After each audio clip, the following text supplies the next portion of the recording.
खुशामदीद। शाम के 5 बज चुके हैं और आप देख रहे हैं 5 का 5। मैं हूं आपका मेजबान इशफाक गौहर। हर 5 बजे शाम आपके सामने आते हैं और कोशिश करते हैं हर छोटी बड़ी खबर से आपको बाखबर करें। ना सिर्फ जम्मू कश्मीर से मुंसलिक खबरों से आपको बाखबर करें, बल्कि दुनिया भर के अंदर क्या कुछ चल रहा है उस हवाले से भी हमारी गहरी नजर रहती है। और जांच पड़ताल के साथ खबर तह तक आप तक हर दिन 5 बजे लाते हैं 5 के पंच में। और 5 के पंच में शुरुआत उन 5 पंचों से करते हैं जिन्होंने आपने अभी तक हमारे सोशल मीडिया प्लेटफॉर्म पर लगाए होते हैं, यानी वो 5 खबरें जिन्हें आप लगातार देख रहे होते हैं, उन्हें ज्यादा शेयर करते हैं या उन पर सबसे ज्यादा कमेंट्स करते हैं। तो उन 5 खबरों को रेंडमली चुना जाता है 5 के पंच में। तो एक एक करके वो सारी 5 खबरें सबसे पहले आपके सामने रखेंगे कि आपने हमारे फेसबुक, ट्विटर, इंस्टाग्राम को और हमारी ऑफिशियल वेबसाइट पर आकर किन 5 खबरों को सबसे ज्यादा देखा है। तो पहली खबर जिसे आपने टॉप 5 हेडलाइन में जगह दिलाई है वो कुछ इस तरीके से है। जम्मू का शहर इन दिनों एहतजाजों का शहर बना हुआ है और इन एहतजाजों में उस वक्त शिद्दत आई है जब Jammu Kashmir lieutenant governor administration ने एक और हुक्मनामा जारी किया, जिस हुक्मनामे के तहत इस बात की वजाहत की कि जितना भी इल्लीगल एनक्रोचमेंट है स्टेट लैंड पर, घास चराई पर या इस तरीके से रोशनी जमीनों पर 31 जनवरी तक उसको खाली करना होगा। और ऑर्डर सामने आने के बाद पहले डिस्ट्रिक्ट हेडक्वार्टर्स और तहसील हेडक्वार्टर्स पर हमने एहतजाज देखे। आज जम्मू शहर के अंदर मुख्तलिफ सियासी जमातों की तरफ से मोर्चा संभाला गया था। पीपल्स डेमोक्रेटिक पार्टी ने भी एहतजाज करने की कोशिश की, कांग्रेस के युवा मोर्चा ने भी एहतजाज किया। इसके साथ साथ एहतजाजों की जब बात आई तो डेमोक्रेटिक आजाद पार्टी भी आज मैदान में कूदी और पहला प्रोटेस्ट रजिस्टर उन्होंने कराया और साफ किया कि इस तरीके के अहकामात से अवाम और इंतजामिया के बीच तालमेल होने के बजाय दूरियां बढ़ जाती है। इधर खबर यह है कि कल से डीएपी के रजाकार और कारकुन जिला हेडक्वार्टरों पर एहतजाजी धरने देंगे, डिप्टी कमिश्नरों को यादाश्त भी सौंपने की कोशिश करेंगे। इधर आज इस एहतजाज के दौरान पुलिस को भी मशक्कत करनी पड़ी है। चलिए जनाब, जम्मू का एहतजाज पहली खबर थी। दूसरी खबर में भी चलते हैं और दूसरी खबर कौन सी है वो आपके सामने रखते हैं। ये भी एहतजाज है और एहतजाज खवातीन की तरफ से किया गया और यह एहतजाज श्रीनगर इलाके के अंदर किया गया। और एहतजाजी मुजाहिरीन का यह मानना है कि अमूरी सारिफीन व अवामी तकसीमकारी महकमे की तरफ से जिस तरीके से तकसीमकारी की जा रही है वो नामंजूर है। और आज मुतल्लिका एक स्टोर कीपर को उसका जो स्टोर है उसको खोलने की इजाजत नहीं दी गई और हंगामा भी बरपा हुआ है। मकामी आबादी का मानना है कि जो हुक्मनामा आया है कि 5 किलो राशन मिलेगा जी पर आदमी, यानी फी पर्सन हर एक आदमी के लिए 5 किलो राशन मिलेगा, यह नाकाफी है। और उसमें भी जिस तरीके से 4 किलो चावल और 1 किलो आटा दिया जा रहा है, इससे मजीद अबतरी हो रही है निजाम के अंदर और शफाफियत के नाम पर बड़ा सवाल उठ रहा है। इधर इंतजामिया का मानना है कि जो निजाम हुकूमत की तरफ से मुतारुफ कराया गया है उसको लेफ्टिनेंट स्पिरिट अडॉप्ट किया गया है और ग्राउंड जीरो पर इंप्लीमेंट किया जा रहा है। अगर हुकूमत करे, फैसला करे तो अवामी तकसीमकारी महकमे को उस निज़ाम को मुतारुफ कराने में कोई भी परेशानी नहीं होगी। तो फिलहाल पहला एहतजाज जम्मू और दूसरा एहतजाज सीएपीडी महकमे के खिलाफ, जहां चावल की तकसीमकारी को लेकर अब मुख्तलिफ इलाकों से शिकायत आ रही है कि एहतजाजी मुजाहिरे हुए हैं। छोटी सी तस्वीर आपके सामने श्रीनगर की। अच्छा जनाब, तीसरी खबर कौन सी है जी? चलिए जनाब, तस्वीर से आप पहचान चुके होंगे कि यह तस्वीर कहां की है। पंथियाल का वो स्टील मोड और स्टील ब्रिज, बल्कि वो टनल, स्टील टनल जो आज एक बार फिर सुर्खियों में थी। और जिला इंतजामिया की मेहनत, बीकन अमले की मेहनत और साथ साथ जो ट्रैफिक अमले की लगातार मेहनत के बाद श्रीनगर जम्मू कौमी शाहरा जो पंथियाल पर पसियां गिराने की वजह से ट्रैफिक के लिए रोक दिया गया था, इधर बाद सपहर ट्रैफिक को चलने की इजाजत मिली। लगातार लैंडस्लाइड्स हुई है रामबन इलाके के अंदर। पंथियाल का वो ब्रिज, वो टनल, स्टील टनल जिसको कहते हैं, लगातार उस पर पत्थर गिरते रहे और इंतजामिया ने एहतियातन पहले कुछ घंटों के लिए ट्रैफिक को रोका और उसके बाद फौरन से बेशतर 270 किलोमीटर वाली इस शाहरा को आमदरफ्त के काबिल बनाते हुए गाड़ियों को चलने की इजाजत दे दी। इधर हुकूमती ज़राया का मानना है कि अगर मतला अबर आलूद इसी तरीके का रहा, बूंदाबांदी और बर्फबारी बर्फबारी नहीं हुई तो कल भी गाड़ियों को चलने की इजाजत होगी, और अगर रात को बर्फबारी होती है तो सुबह इंतजामिया फैसला करेगी कि क्या गाड़ियों को चलने की इजाजत होगी या नहीं। चलिए जनाब, चौथी खबर पर फटाफट से आते हैं और बात करते हैं कांग्रेस के सीनियर लीडर और इन दिनों जबरदस्त सुर्खियों में रहने वाले जयराम रमेश की ट्वीट की।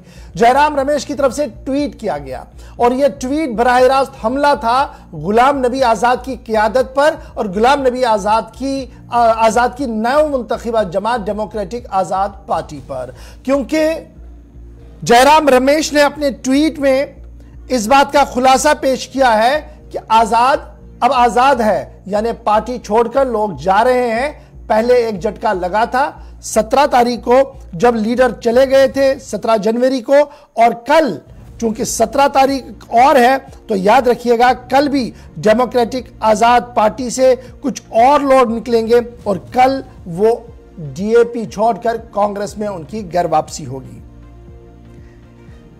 जयराम रमेश का ट्वीट आया है गुलाम नबी आजाद की पार्टी को लेकर और पेशन गोई की गई है कि कल एक बहुत बड़ा झटका लगेगा गुलाम नबी आजाद को, क्योंकि मजीद लोग पार्टी छोड़कर चले जाएंगे, अगरचे अभी इस पर कोई रिएक्शन नहीं है। चलिए जी, 5वीं में आप देख रहे होंगे लॉ मिनिस्टर साहब को, और लॉ मिनिस्टर साहब आज इसलिए सुर्खियों के अंदर है क्योंकि कॉलेजियम पर उनकी तरफ से दोबारा से बात रखी गई है। और मरकजी वजीर बराए कानून किरण रिजिजू साहब ने chief justice of India DY Chandrachud को आज एक खत लिखा है, और यह खत continuation of the last year खत जो लिखा गया था उसके कंटिन्यूएशन में है, जिसमें उन्होंने यह साफ कर दिया है कि कॉलेजियम सिस्टम जो मुतारफ कराया गया है, सरकार चाहती है कि इस सिस्टम में सरकारी अमल दखल भी हो और साथ साथ जो सिस्टम है कि नेशनल जुडिशियल अपॉइंटमेंट कमीशन जो है वो काम करे और उसी तरीके से जज अपॉइंट हो। सरकार आज भी इस मौके पर है और जिस तरीके से कॉलेजियम सिफारिशात कर रही है इससे दस्तबरदार होना चाहिए। सरकारी मौका एक बार फिर किरण रिजिजू साहब ने दिया है। सीजीआई और लॉ मिनिस्ट्री के बीच इन दिनों काफी ज्यादा मामला इस पर छिड़ा हुआ है कि क्या कॉलेजियम की सिफारिशात ही मीनो अन होनी चाहिए, या जो सिस्टम है कि जज को अपॉइंट करने के लिए जो कमीशन है एनजेएसी उसको फाल मुतहरिक बनाकर जजों की तकर्रुरी और अपॉइंटमेंट करनी चाहिए थी। तो ये थी जनाब 5 खबरें जो अभी तक आप लगातार देख रहे थे। चूंकि आखिर पर हमने बात की थी सुप्रीम कोर्ट की, तो सुप्रीम कोर्ट की खबर से ही करते हैं शुरुआत। जम्मू कश्मीर के अंदर एहतजाज चल रहे हैं और एहतजाज महकमे माल के हुक्मनामे के खिलाफ, यानी उस डिमोलिशन ड्राइव के खिलाफ और उन नोटिसों के खिलाफ एहतजाज है जो हुकूमत की तरफ से जारी किए गए हैं मुख्तलिफ अजला के अंदर, मुख्तलिफ इलाकों के अंदर। और इन सभी चीजों को लेकर आज सुप्रीम कोर्ट का दरवाजा दोबारा से खटखटाया गया है। और सुप्रीम कोर्ट का दरवाजा खटखटाने वाले मुजफ्फर खान साहब का मानना था कि हुकूमती सतह पर जो नए सिरे से ये कोशिश की गई है कि इवैक्यूएशन हो, जमीनों को खाली करवाया जाए, दरअसल ये एक सही कदम नहीं है और इससे उन लोगों को एक बड़ा धचका लगेगा जिन्हें राहत देने की यकीन दहानी सुप्रीम कोर्ट और जम्मू कश्मीर हाई कोर्ट की तरफ से की गई थी, यानी खाना बदोशों के लिए। और हुकूमत आज उन्होंने बाज़ाब्ता तौर पर इस बात की दरख्वास्त सीजीआई के सामने रखी कि मामले की समाअत और अर्जेंसी को समझा जाए और इस पर एक ऑर्डर भी जारी किया जाए। जराया के मुताबिक सुप्रीम कोर्ट के चीफ जस्टिस ऑफ इंडिया ने यह मामला सुना, जिसके बाद एक अलहदा बेंच बनाने की बात कही गई है और आगे इस मामले को समाअत के लिए लेने की बात कही जा रही है। और माना जा रहा है कि 31 तारीख से पहले सुप्रीम कोर्ट के अंदर दोबारा से इस मामले पर समाअत होगी। याद रखिएगा, इससे पहले भी रोशनी एक्ट को लेकर एक समाअत चली सुप्रीम कोर्ट के अंदर और वहां पर यह बात सामने आई कि मामला हाई कोर्ट का है, तो हाई कोर्ट से कहा गया कि आप उन सभी लिटिगेशंस को देखें। वहां पर अभी समाअत चल रही है, गवर्नमेंट का भी एक रिव्यू पिटीशन वहां पर है और इस बीच ऑर्डर पे ऑर्डर भी जारी हो रहे हैं। जरा इसको डिकोड करने की कोशिश करते हैं कि आज सुप्रीम कोर्ट ने क्या कहा। सुप्रीम कोर्ट की जो हियरिंग शुरू हो रही है इसका और जो ऑर्डर जारी हो रही है डिमोलिशन का, इसका टकराव तो कहीं नहीं है। इसको समझने की कोशिश करेंगे और यह समझाने के लिए मेरे साथ आज वही वकील साहब है, justice former justice Muzaffar Khan साहब, जिन्होंने बाज़ाब्ता तौर पर इस केस की समाअत अपने हाथ में ली है और लगातार व्यू पॉइंट रख रहे हैं जी अदालत के सामने कि किस तरीके से हुकूमती फैसला सही नहीं है और कानून के साथ ये टकराव है। मुजफ्फर खान साहब, बहुत बहुत शुक्रिया जी टाइम निकालने के लिए और इस हसास मामले पर जम्मू कश्मीर की आवाम को बाखबर करने के लिए। आज आपके आगे पीछे सारे कैमरा इसलिए थे क्योंकि मामला जम्मू कश्मीर का था और ये जो 31 जनवरी की डेडलाइन थी, इसको लेकर आपने इंटरिम रिलीफ की मांग सुप्रीम कोर्ट में रखी। हमारे पास जो खबर है, कोर्ट ने इन लेटर एंड स्पिरिट आपकी बात को माना है, बेंच को तश्कील देने की बात हो रही है। क्या कुछ आज पूरे दिन का मामला चला? पहले जरा इसी से गुफ्तगू का आगाज करते हैं। जी, मेरी आवाज आ रही है आपको? बिल्कुल। हाँ, आज हमने basically honourable chief justice of India को मेंशन किया था for listing of a petition which we have moved. Petition हमने एक पेंडिंग एसएलपी थी यहाँ, जिसमें रोशनी एक्ट के तहत हमको ऑनरशिप राइट्स मिले थे 2007 में। ये ट्राइबल कम्युनिटी है एस्टिक बरादरी की राजौरी में, बहुत small portion of the land, a few 100 feets, जो हमको ऑनरशिप मिली। हमने उस पर कंस्ट्रक्शन भी रेज की उसके बाद, और हमें नोटिस दिए बगैर हमें सुना नहीं गया। हाईकोर्ट ने जब रोशनी एक्ट को कलअदम करार दिया, गैर आईनी करार दिया, तो हम उसके बाद सुप्रीम कोर्ट में आए जी। यहाँ गवर्नमेंट ने एक स्टैंड लिया और लर्नड अटॉर्नी जनरल ने, सॉलिसिटर जनरल ने सुप्रीम कोर्ट में एक स्टेटमेंट दी कि हम कोई भी कोर्सिव एक्शन इनके खिलाफ नहीं लेंगे जब तक कि सुप्रीम कोर्ट इसका फैसला नहीं करता। 9 जनवरी 2023 को जो ऑर्डर आता है उसमें स्पेसिफिकली ये चीज मेंशन की जाती है कि रोशनी लैंड के समेत तमाम स्टेट लैंड से लोगों को डिस्पोजेस किया जाए और उनके घर को डिसमेंटल किया जाए। तो ये एक बहुत ही जाबराना और जारहाना कार्रवाई थी। मैंने उसके खिलाफ यहाँ सुप्रीम कोर्ट में एक पिटीशन दायर की है। होपफुली ये लिस्ट होगी और हमारी सुनवाई की जाएगी। अच्छा, ये जो बेंच बनाने की बात आज सामने आ रही थी, ये क्या बेंच होगा? फुल बेंच होगा? और ये भी खबर आई थी कि पुराना जो बेंच था उसमें से एक जज साहब ने माजरत जाहिर किया कि ये केस सुनने से। हाँ, जब पिछली डेट को ये लगा था दिसंबर 2022 में ये केस लिस्ट हुए थे, जब ये 5-10 पिटीशंस हैं, ये जब लिस्ट हुई थी तो honourable justice Sanjiv Khanna due to personal reason ही रिक्यूज्ड, तो उन्होंने फिर वापस कर दी थी ये पिटीशन सारी ऑनरेबल चीफ जस्टिस को कि subject to the approval of the honourable chief justice ये किसी दूसरे बेंच के पास लगाई जाए। उसी वजह से चीफ जस्टिस साहब ने कहा कि मैं एडमिनिस्ट्रेटिव साइड पे इसको देखूंगा और उसके बाद इसको मैं किसी बेंच को असाइन करूं।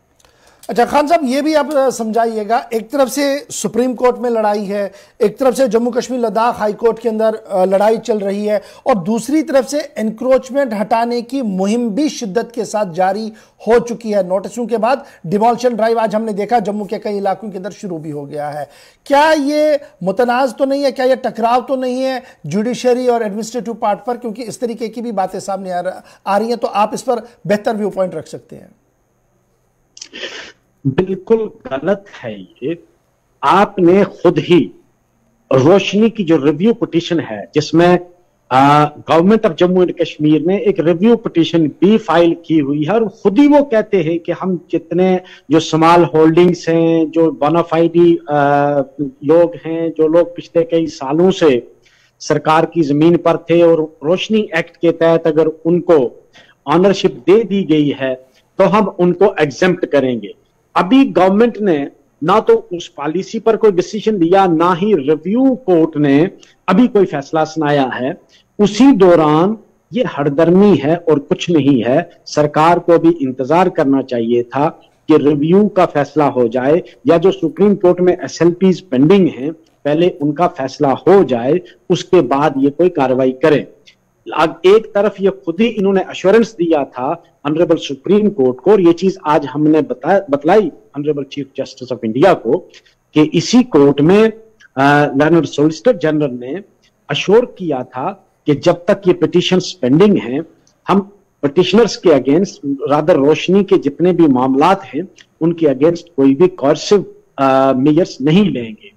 तो मुझे ये बताओ, जब उधर से आप ये एश्योरेंस देते हो सुप्रीम कोर्ट को और दूसरी तरफ आप बेदर्दी से हुक्म दे देते हो डिप्टी कमिश्नर्स को कि आप इन लोगों के घरों को भी तोड़ो और इनको घरों से निकालो, तो ये सरासर ज्यादती है लोगों के साथ। मुजफ्फर खान साहब, ये तो बात थी रोशनी वाले लोगों के जिनके एक्ट के तहत ज़मीनें दी गई थी, एक सेट प्रोसीजर जो साबिका स्टेट के अंदर किया गया था उसके तहत उन्होंने किया, और फिर गीता मित्तल साहिबा ने उसको ब्लैक एंड वाइट, ये नल एंड वाइट कर दिया, कहा कि जनाब ये कानून नहीं चलेगा इसलिए आपने वापस जाना है। अब उनके पैसे कब कौन देगा, क्या होगा, एक लंबी बहस है। उसके साथ साथ इसी ऑर्डर के अंदर स्टेट लैंड और घास चराई के हवाले से भी ऑर्डर है कि यहाँ से भी जनाब लोगों को हटाया जाए। उस ऑर्डर को आप कल्ब करके जब हम देखें तो कैसे देख रहे हैं आप उस वाले पार्ट को, और क्या आज के दिन में जिस तरीके से नोटिसें गई हैं क्या ये as per the law of the land है? देखिए, स्टेट लैंड जम्मू कश्मीर की सरकार की भी कोई मलकियत नहीं मानी जाती, क्योंकि स्टेट लैंड बनी कैसे, ये महाराजा के दौर में ये जगह महाराजा की सबकी थी, या कुछ जो जमींदार लोग थे जो सीलिंग से ज्यादा जमीन हुई दफा 4(8) में, या बिग लैंडेड एबोलिशन एक्ट था, big landed estate abolition act के अंदर जिसकी सीलिंग से ज्यादा थी वो जगह दफा या 4 में या बिग लैंडेड एस्टेब्लिशमेंट के अंदर वो जगह सरकार को चली गई। कब गई? जब ये एक्ट बना आजादी के बाद। आजादी से पहले वो जगह मलकियत थी किसी की। अब उसमें कुछ गरीब लोग जो थे, जो उसके काबज थे, वो लेवी नहीं उतार सके, यानी जो रेवेन्यू देना होता है ना, थोड़ा बहुत उस वक्त 2 रुपए 4 रुपए मालिया उसको कहते थे हमारे इलाके में, जो नहीं गरीब दे सकता था तो उसने कहा कि भाई इसको मैं मलकियत किस लिए करूं, मैं तो मालिया ही नहीं दे सकता हूं, तो स्टेट ही रहे मालक, लेकिन मैं इसको इस्तेमाल करूंगा। घास चराई जो बेसिक लैंड है वो है गांव में, दूर दराज के इलाके में। मुझे समझ नहीं आती कि घास चराई लैंड को आप वापस रिस्टोर करके करोगे क्या? वो तो वहां के जो बेचारे जिनके माल मवेशी पशु हैं, भेड़ बकरियां हैं, वो उसको चराते हैं, उस पर वो मालक उसकी सरकार है, लेकिन यूज जो है सदियों से फोर फादर से उन्हीं लोगों के पास है, उसको आप रिट्रीव करके क्या करेंगे? मुझे ये बताओ, जिस आदमी ने स्टेट लैंड पे पिछले जो 1 सदी से है वहां उसने अगर एक अपना झोंपड़ा बनाया है, आज उसका आप झोंपड़ा तोड़ोगे वो तो हार्ट अटैक से मर जाएगा। और ऐसा हुआ, आपने सुना होगा कि सुरनकोट में जब उसको पता चला कि मेरी जो एक झोंपड़ी है छोटी सी, ये भी जो है गिराने वाले हैं, तो उस आदमी को जो ही इसका नोटिस किया तो उसका हार्ट अटैक हुआ। तो ये मतलब गरीब आवाम के लिए ये बड़ी मुश्किलात का आपने सामान तैयार किया है। रियासत का काम ये नहीं है एज अ वेलफेयर स्टेट, कोई भी वेलफेयर स्टेट हो जहां आइन और कानून की बालादस्ती है, ये पहली रिक्वायरमेंट है कि आपने हर सिटीजन को छत प्रोवाइड करना है, उसको बाइज्जत तरीके से रहने के लिए वहां जगह प्रोवाइड करनी है। ये हुकूमत का काम नहीं है कि तुम लोगों के लिए परेशानियां करिए। ठीक है मुजफ्फर साहब, एक आखिरी चीज जो आपसे जानना चाहूंगा, चूंकि आप अदीमुल फुर्सत है, सुप्रीम कोर्ट से कितनी उम्मीद आपकी है और कब तक ये नेक्स्ट हियरिंग एक्सपेक्टेड है? इस हवाले से जो आपका स्पेशल आज दरख्वास्त चली गई थी, मेंशन था। उम्मीद है सुप्रीम कोर्ट कम से कम इस चीज का तो कॉग्निजेंस उन्होंने लिया है कि हम जो लोग हैं, हमने तो एक अच्छी खासी अमाउंट हमारे स्टैंडर्ड के मुताबिक हमने, मतलब किसी ने ₹1,00,000 दिया है, किसी ने 50,000 रुपया जमा करके हमको मलकियत मिली है। हमारे पैसे की किसी को परवाह नहीं, वो पैसा कहां गया? वो पैसा गवर्नमेंट के ट्रेजरी में जमा हुआ, उसके बाद हम मालिक बने। हमारी उस चीज को किसी ने डिसाइड ही नहीं किया और आपने हमारी मलकियत को कैंसिल करके हमको आज कहते हो आप डिस्पोजेस करेंगे, हम आपके मकान तोड़ेंगे। तो ये तो सरासर ज्यादती है। हमें उम्मीद है कि सुप्रीम कोर्ट इस पर सुनेगा। सुनवाई करने के बाद हमें उम्मीद है कि हम दर्दाना तरीके से हमारे हक में इस पर फैसला करेगा। रहा सवाल कब तक लगता है, वो ऑनरेबल चीफ जस्टिस साहब को आज हमने मेंशन किया है, उन्होंने नोटिस ले लिया इसका और हमारी वो पिटीशन भी जो है वो रखी है। उन्होंने कहा कि मैं बेंच बनाऊंगा, क्योंकि पहले एक जज साहब ने रिक्यूज किया है तो अब नया बेंच बनाना पड़ेगा। बहुत बहुत शुक्रिया एडवोकेट मुजफ्फर खान साहब सुप्रीम कोर्ट से ज्वाइन करने के लिए, और आज सुप्रीम कोर्ट के अंदर क्या कुछ हुआ है, किस तरीके की कार्रवाई हुई है, उस पर गुफ्तगू करने और ये बताने के लिए कि क्या कुछ ये पूरा मामला और किस तरीके से ये आगे चल रहा है। बढ़ते हैं जी आगे, जरा एक और बड़ी खबर की ओर चलते हैं और बात करते हैं इलेक्शन कमीशन ऑफ इंडिया की, क्योंकि इलेक्शन कमीशन ऑफ इंडिया के दफ्तर में आज सुबह से एक मीटिंग चल रही है और यह मीटिंग रीजनल और नेशनल पार्टीज को लेकर आज बुलाई गई थी, और उस मीटिंग के अंदर इलेक्शन कमीशन कुछ नई बातें रख रहा था उन लोगों के लिए जो मजदूर है या बैरून रियासत रहते हैं, वो वोट कैसे डालें, और उनके लिए एक रोबोट सिस्टम की बात सामने रखी जा रही थी। ताहम खबर यह है कि जम्मू कश्मीर की दोनों रीजनल पार्टीज ने इलेक्शन कमीशन पर बड़े सवाल उठाए हैं और इलेक्शन कमीशन की क्रेडिबिलिटी से लेकर इलेक्शन करवाने तक सवाल पूछा है, और यह कहा है कि जम्मू कश्मीर के लोग जो चुनाव चाहते हैं वहां की बात न करके, करोड़ों लोगों की बात न करके आप वो मसला डिस्कस कर रहे हैं जिसका आज के दिन में कोई जरूरत ही नहीं है। और खबर यह है कि न सिर्फ जम्मू कश्मीर की पीपल्स डेमोक्रेटिक पार्टी और नेशनल कॉन्फ्रेंस के जो नुमाइंदे वहां पर थे, उन्होंने इस बात को पिच किया है कि इलेक्शन करवाए जाए और इलेक्शन की डेट्स की अनाउंसमेंट हो, बल्कि खबर यह है कि नेशनल हुकअप पर भी कुछ पार्टियों ने जम्मू कश्मीर की दोनों रीजनल पार्टीज के मौकफ की हिमायत करते हुए अपनी बात सामने रखी है। सीधे चलेंगे रहमत कलीम के पास जो इस खबर पर मजीद अपडेट करेंगे, क्योंकि मीटिंग अभी जारी है। जराया क्या कुछ कह रहे हैं, सीधे रहमत के पास। रहमत, जरा अपडेट कीजिएगा कि इलेक्शन कमीशन ऑफ इंडिया के दफ्तर में मीटिंग तो थी एक सिस्टम को लेकर, लेकिन मामला उठा जम्मू कश्मीर का भी। क्या कुछ लेटेस्ट डिटेल्स आपके पास? जी बिल्कुल, इलेक्शन कमीशन के दफ्तर में आज सुबह से जो मीटिंग चल रही थी, उस मीटिंग में सबसे बड़ा मुद्दा जो बाहर निकल कर आया वो जम्मू कश्मीर में असेंबली इलेक्शन को लेकर था। क्योंकि जब हमने देखा कि पीडीपी के तर्जुमान पीडीपी की जानिब से नुमाइंदगी करते हुए सुहेल बुखारी जब वहाँ पहुँचे और एनसी की जानिब से, तो उन्होंने न सिर्फ ये कि जब उनसे पूछा गया कि आप आरवीएम पर या वोटिंग राइट्स को लेकर के, माइग्रेंट्स के वोटिंग राइट्स को लेकर के क्या सोचते हैं, तो उन्होंने इससे पहले कि उस सवाल का जवाब देते, आरवीएम पर बात रखते, माइग्रेंट्स के वोटिंग को लेकर के बात रखते हैं, उन्होंने कहा कि आपको जम्मू कश्मीर में जो करोड़ लोग हैं जिनके पास वोटिंग राइट्स हैं, जो बाज़ाब्ता तौर पर आईनी हक रखते हैं कि उनको वोट दिया जाए, उनको गुज़श्ता 3-4 साल से आपने वोटिंग राइट से महरूम रखा हुआ है। आखिर इसका जवाब क्या है आपके पास? क्या आपने कभी एक बार भी सोचा, जब सरकार हो या दिल्ली हो या जम्मू कश्मीर की हो, बार बार जब यह दावा कर रही है कि हालात बेहतर हैं, साजगार हैं, उसके बावजूद एक बार भी जम्मू कश्मीर का दौरा करके इलेक्शन को लेकर कोई बात नहीं की? आखिर ऐसी क्या वजह थी, ऐसी कौन सी चीज थी जो आपको रुकावट पैदा कर रही थी? इस तरह से घेरने की कोशिश की गई और जिस अंदाज में सवाल जो पूछे गए सुहेल बुखारी की तरफ से, वो सवाल सीधे तौर पर इलेक्शन कमीशन के हेड को या इलेक्शन कमीशन इंतजामिया को बेबस करते हुए नजर आए। क्योंकि जाहिर सी बात है, जब इलेक्शन कमीशन के पास सवाल का जवाब नहीं होगा तो वो कुछ और बहाने तलाश करेंगे। उन्होंने कहा कि हमें होम मिनिस्ट्री से या यूं कि जम्मू कश्मीर इंतजामिया की जानिब से हालात की साजगारी को लेकर के ग्रीन सिग्नल नहीं मिल रहे थे और तरह तरह के मसाइल डिलिमिटेशन का भी हवाला उसमें दिया गया और इस तरह से वो बचने की कोशिश की गई। लेकिन सुहेल बुखारी बार बार गिल करते रहे कि आज आपको अगर 30 करोड़ माइग्रेंट्स की फिक्र है तो जम्मू कश्मीर की वो अवाम जिसके पास वोटिंग राइट्स है उनको 3 साल से 4 साल से आपने महरूम रखा हुआ है, किस बुनियाद पर, आखिर वजह क्या है? इस सवाल का जवाब नहीं था। साथ ही साथ यह भी पूछा गया कि क्या आपके मन में है कि नेशनल हुकअप पर जाने से पहले जम्मू कश्मीर असेंबली इंतखाबात कराए जाएं? इसको लेकर आपकी तरफ से कोई सरगर्मियां चल रही हैं? इस पर भी खुल करके इलेक्शन कमीशन की जानिब से जवाब नहीं दिया गया। हालांकि जब यह सवाल सुहेल बुखारी की तरफ से उठाया जा रहा था तब हमने देखा दिग्विजय सिंह भी बाज़ाब्ता तौर पर उसमें हाँ में हाँ मिलाते हुए नजर, शिवसेना की तरफ से हमने देखा कि उसमें बाज़ाब्ता तौर पर सपोर्ट करते हुए नजर आए थे पीडीपी को, और इस तरह से जम्मू कश्मीर के मसले पर ज्यादा देर बात हुई। फिर उसके बाद लौट करके आरवीएम पर आया गया, जिसमें आरवीएम पर एक तरफ से अपोजिशन की 16 जमातें हैं, उन्होंने कहा कि हम आरवीएम को मानने के लिए इसलिए तैयार नहीं है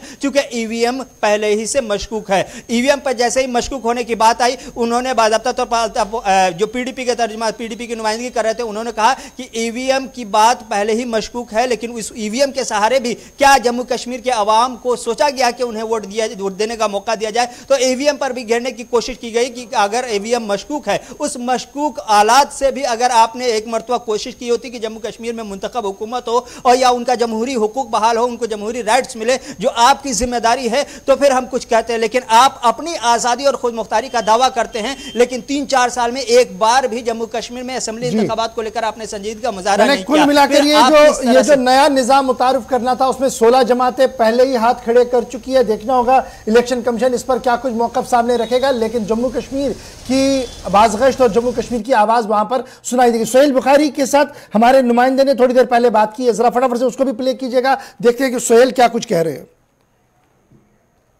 इलेक्शन कमीशन ने आज दिल्ली के कॉन्स्टिट्यूशन क्लब में आरवीएम को लेकर एक सर्वदलीय बैठक बुलाई थी और हमारे साथ बातचीत करने के लिए पीडीपी के प्रवक्ता मौजूद हैं सोहेल बुखारी जी। सोहेल जी, आप अंदर गए, क्या कुछ अंदर रहा, आपने क्या कुछ बातें जो है इलेक्शन कमीशन के आगे रखी और इलेक्शन कमीशन की तरफ से क्या आपके सामने बातें रखी? देखिए, आज इलेक्शन कमीशन ऑफ इंडिया ने सब लोगों को बुलाया था, सारे रिप्रेजेंटेटिव्स को अक्रॉस द कंट्री, और उनको डेमोन्स्ट्रेट करना था एक नई मशीन कैसे काम करेगी जो रिमोट वोटिंग के लिए इस्तेमाल होगी।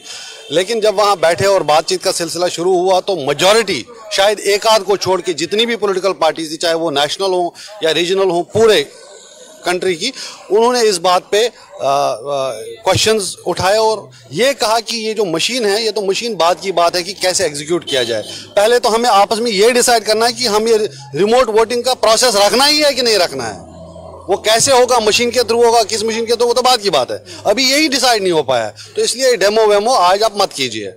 और सब लोगों ने अपने जो उनके क्वेश्चंस थे, तो बड़े सीरियस कंसर्न्स इस पूरे प्रोसेस को लेके उठाए हैं, और उसके चलते जो इलेक्शन कमीशन ऑफ इंडिया है उसने एक तो जो 31 तक एक डेडलाइन दी गई थी सारी पार्टी से कि आप अपने इस पे सुझाव दे दीजिए, उसको एक्सटेंड करके 28 कर दिया है। और इलेक्शन कमीशन ऑफ इंडिया ने ये कहा है कि जब तक सब लोगों के इनपुट्स और फीडबैक नहीं आता, उस पर प्रॉपरली डेलिब्रेशन नहीं होता, तब तक इस पे आगे नहीं बढ़ेंगे। देखिए सोहेल जी, अगर बात करें अंदर खाने से सूत्रों के हवाले से खबर मिल रही है कि इलेक्शन कमीशन ऑफ इंडिया जो है वो आरवीएम का जो इस्तेमाल है वो जम्मू कश्मीर में जो चुनाव हो रहे हैं उसमें करना चाहता है। अगर ऐसा होता है तो क्या पीडीपी को कोई ऐतराज है? क्योंकि अभी भी ऐसे कई बहुत सारे कश्मीरी पंडित हैं जो जम्मू कश्मीर में नहीं रहते हैं, तो उनके लिए फायदे की बात है या पीडीपी को कोई इससे ऐतराज है?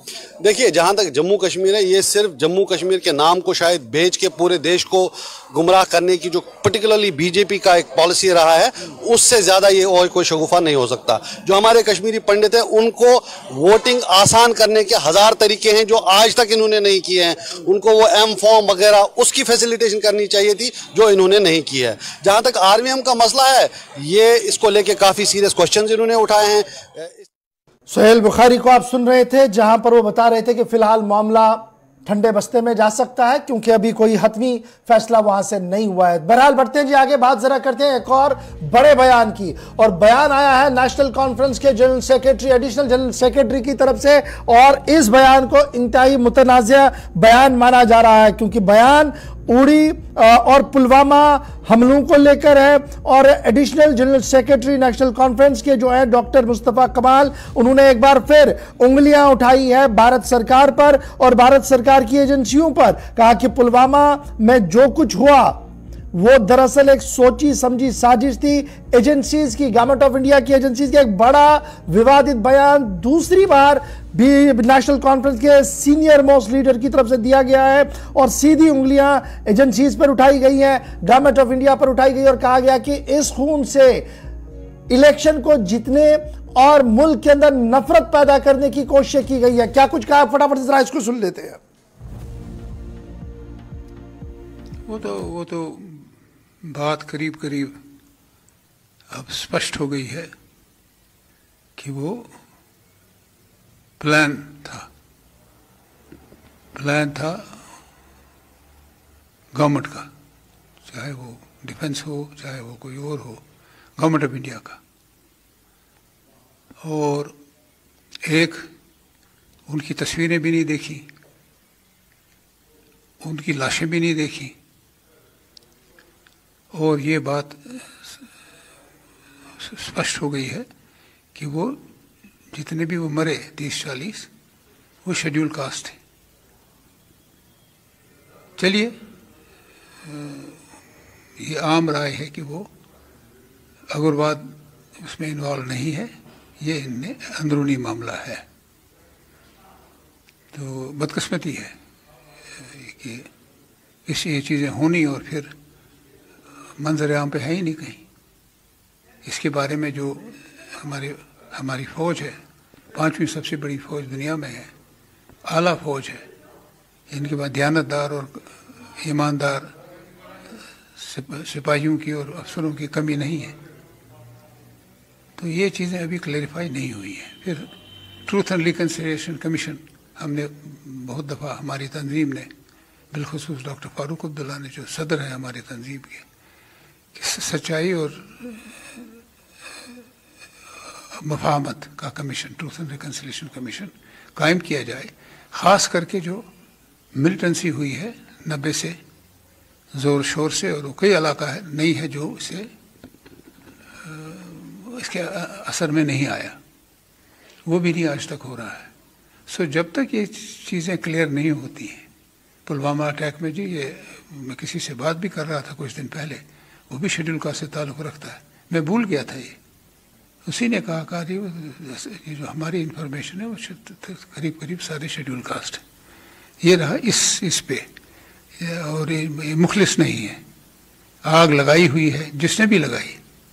अगर इसमें ट्रूथ एंड रिकन्सिलिएशन कमीशन आता है एट द नेशनल लेवल, तो सारी चीज़ें क्लियर हो जाएंगी। हमारे 40 सिपाहियों की, फौज की, हिंदुस्तानी फौज की इस तरीके से मारे जाएं, और उस जगह मारे जाएं जिसके दाएं बाएं दूर दूर तक कोई गांव भी नहीं था, छुपने की जगह भी नहीं थी।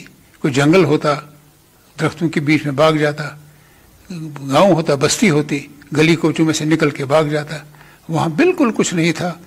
शाली बयान आप सुन रहे थे डॉक्टर मुस्तफा कमाल का। पहली बार नहीं, आज जरा ठोक कर फिर से उन्होंने ताल भरी और यह कहा कि पुलवामा में जो कुछ हुआ यह दरअसल एक सोची समझी साजिश है, और फिर इसमें भी शेड्यूल कास्ट, शेड्यूल ट्राइब और दीगर चीज़ों को गिनवाने की उनकी तरफ से कोशिश की गई है। रिएक्शंस आना शुरू हो गए हैं, लेकिन सबसे पहले जरा चलते हैं अनिल गौर साहब, दिफाई तज्ज़िया निगार हमारे साथ है।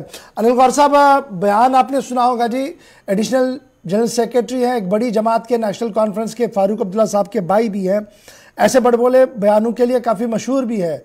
लेकिन ये जो बयान आज आया है, इसे किस तरीके से देखा जाए और कितना ख़तरनाक बयान है ये? गौर साहब, ऐसा है, ये जो जमात है नेशनल कॉन्फ्रेंस, और जिनके ये एडिशनल जनरल सेक्रेटरी और इनके जो प्रधान भी है, वो ऐसे बयानों के लिए माने जाते हैं। जब उनके पास कुर्सी नहीं होती, जब पावर नहीं होती, तो ऐसे बयान देते हैं ये।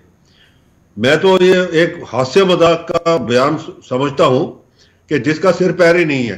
पहली बात तो ये कहते हैं कि वो जो 40 थे वो शेड्यूल कास्ट थे, इनको पहले उनकी पूरी शनाख्त कर लेनी चाहिए, वो लिस्ट की जो सीआर, और वो फौज के नहीं थे, वो सीआरपीएफ के थे, सेंट्रल रिजर्व पुलिस और फौज और आर्मी के अंदर फर्क है, पहले तो इनको ये भी जानना चाहिए। तीसरी बात जो ये कहते हैं ट्रूथ एंड रिकन्सिलिएशन कमीशन की, मैं कहता हूं बिल्कुल बैठानी चाहिए। उसमें पता लग जाएगा कि यूसुफ शाह को सलाउद्दीन किसने बनाया, कि 87 की इलेक्शन रिग किसने की, ये मिलिटेंसी कौन लाया, ये नेशनल कॉन्फ्रेंस लाई, उसका ये जवाब नहीं दे सकते। और जो ये बातें कहते हैं, ये हमेशा ऐसी बातें उठाएंगे जब इनको पता है कि भाई हमारा जो है वहां पे दामोदार जो है, जब इनके ऊपर उंगलियां उठनी शुरू हो जाती है तब। और ये मुस्तफा कमाल, ये वही शख्स हैं जिन्होंने जनरल जसवाल को कहा था कि जी मेरे को जेके जम्मू कश्मीर पुलिस की गार्ड नहीं चाहिए, क्योंकि मैं उन पर विश्वास नहीं करता हूं, मेरे को चाहिए फौज की, क्योंकि मैं सिर्फ फौज के साथ हिफाजत में हूं, बाकी किसी के साथ नहीं हूं। तो ये तो ऐसे इंसान है, तो ये बोलते रहेंगे।